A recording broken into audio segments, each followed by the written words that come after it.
In the days after Vice President Harris entered the 2024 race, a seismic shift happened among young voters. Harris was leading Trump by 20 points among 18 to 34-year-olds nationwide, while President Biden had been leading Trump by just 6 points.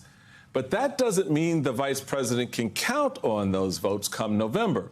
As NBC News notes, Gen Z voters are largely optimistic about Harris, but they say she still needs to prove herself on the campaign trail, and that's all true. Joining us now is co-founder and president of Leaders We Deserve and co-founder of March for Our Lives, David Hogg. Welcome, David. It's good to have you at the table, man. Good to see you, Michael. Yeah. It's very good to see you, David. I remember in 2020, part of the coalition building that the Biden campaign had to do was to pull in all of these progressive groups, younger groups, people who may not necessarily be primed to be with Joe Biden in the race, but given the stakes and whatnot, everybody came together and said, we're going to work in tandem on these issues. But many people did not endorse. Sunrise didn't endorse. Oh, they did end up endorsing, but March for Our Lives did not. March for Our Lives, though, this year has endorsed Vice President Harris. It's her first ever presidential campaign endorsement. And to me, I think that speaks volumes. I think that means that not only do folks understand the stakes in this election, but that this is something that they feel like they need to, put, that they too have their, have a stake in the game, if you will. That this isn't just we're going to all come together because we have to beat Donald Trump. We're coming together, we have to beat him. But also they want to be in on the ground floor of this well of enthusiasm. Am I reading that right, you think? Yeah, I think in the case of March for Our Lives, historically, we'd never endorsed anyone because, when we started as a result of political failure. It was hard because so many people wanted to use us and say, oh, will you endorse me for this, and then do nothing for us, because that's how a lot of stuff works in this town, obviously. And I think with when President Biden was first running, we really wanted to make sure that he delivered in the first place. We wanted to make sure that we had credibility with young people to say, we want you to go out there and vote. We want you to make your voice heard. But we also want politicians who deliver for us, that we don't just constantly say, oh, my God, you're so amazing. Thank you for being supportive of the bare minimum. And what we saw with Vice President Harris was what a champion. This administration had been doing more than any administration before, really, in modern American history on gun violence, whether it was the most executive orders ever, the passage of the first federal gun law in 30 years after Uvalde, or the creation of the Office of Gun Violence Prevention that Congressman Maxwell Frost, March for Our Lives former organizing director, had been pushing for, along with March for the past 3 years prior to the creation of that office. And we want to make sure that these politicians, they always ask for our endorsement. We ask them to endorse us by delivering for us. And that's what we've seen from Vice President Harris and why we endorsed her. So let's go with the headline, though. Gen Z voters are optimistic about the Harris campaign. You just noted, what that has looked like. But what else are you expecting? What else are Gen Z voters needing to cement that relationship? Because as you and I have talked about in the past, and and I damn sure do, growing up here in D.C., a lot of folks do the blue smoke and mirror thing, and they sound good on paper, and they can lean in on this occasion, but in the important occasions later on, you're saying, okay, where's everybody?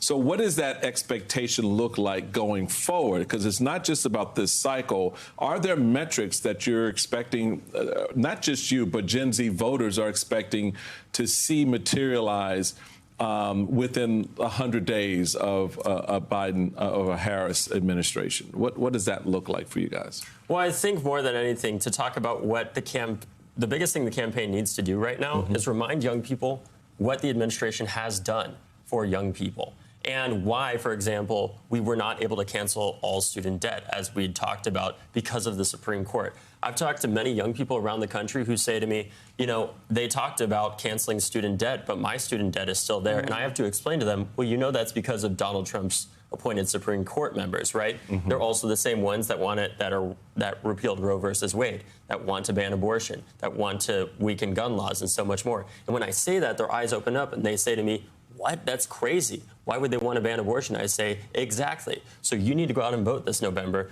But if we don't tell them that, and they just see am I better off 4 years later Right. than I am now? And they feel like they aren't because of the Supreme Court, because of the reversal of Roe versus Wade. We need to do a job, unfortunately, the campaign, because of the failure in part of some of many states' civics education system.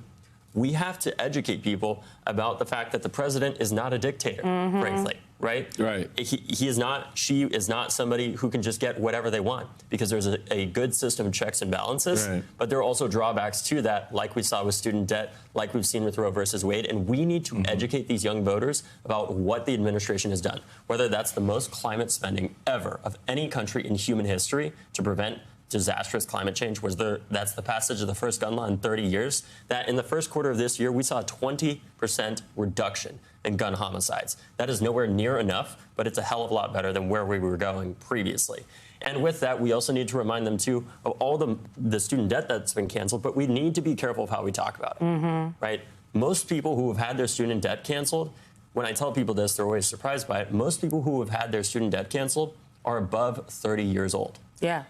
Yeah. So when we pull young people, 18 to 29-year-olds, and we say, what do you mean? You don't understand. The Biden administration has canceled your student debt. One, that's a very small segment that we've actually been able to cancel, thank you to Trump's puppets on the Supreme Court and the corruption there, like Clarence Thomas, like we've seen recently. That guy has to go, by the way.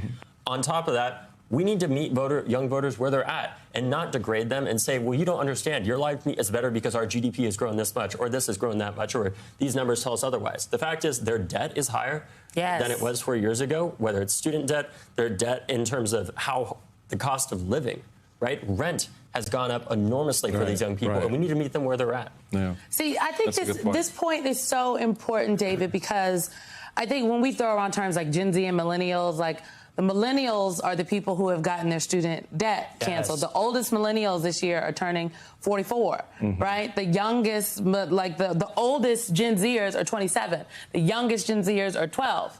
Okay, so we are talking, if you're 18 to 29, like, you are the Gen Z folks. If you're over, a little overlap with the millennials, but there is, I just think people throw around the terms, don't understand who we're talking about, and then haven't drilled down on really what the issues are. And I think economic issues bubble to the top for everyone, and that's what you're saying when you're talking about debt, when you're talking about housing, talking about rent, just the ability to be able to, like, live. We want to have a good time, but goodness, it's expensive. So I just think you are just such a credible and great messenger on this. In the time that we have left, what are you hearing from young people across the country? What concerns you most and what excites you? What concerns me the most is the hopelessness that I've heard. You know, just last year, I started an organization called Leaders We Deserve that helps elect young people around the country, because I want young people to know that their voice is heard and that they're out there and not all hope is lost. And that's really what concerns me, because if we don't bring the hope back, we're going to get another Donald Trump, because that is the greatest threat to American democracy. That's why I'm doing the work at Leaders We Deserve. And my biggest hope is that we just turn out as many young people as possible this November. And I hope you guys join us, because we have a call for supporters of gun reform coming up for the Harris campaign that you can find out the link to on my Twitter. All right. Just real quick, I know we're about to let you go, but what do your candidate pool look like for young candidates this November? That's a great question. So we have some amazing candidates, younger candidates running for in swing districts in swing states. So in Georgia, we have Ashwin Ramaswamy, not related to Vivek. Right. But he is a 24-year-old software engineer that just graduated from Georgetown Law, who is running against one of Trump's fake electors right now. And if he was elected, he would be the first Indian American ever elected to anything higher than city council in Georgia. And we're working with candidates like that around the country, but we need people to support us. So you can go to leaderswedeserve.com to help support our work, to turn out young people by giving them other young people to vote for around the country. Love it. That's right. Good now. stuff. David, Good we stuff. appreciate you. Thank you for all you're doing. He put a suit on for us today, y'all. I know he did, right? We love it. We love to see it.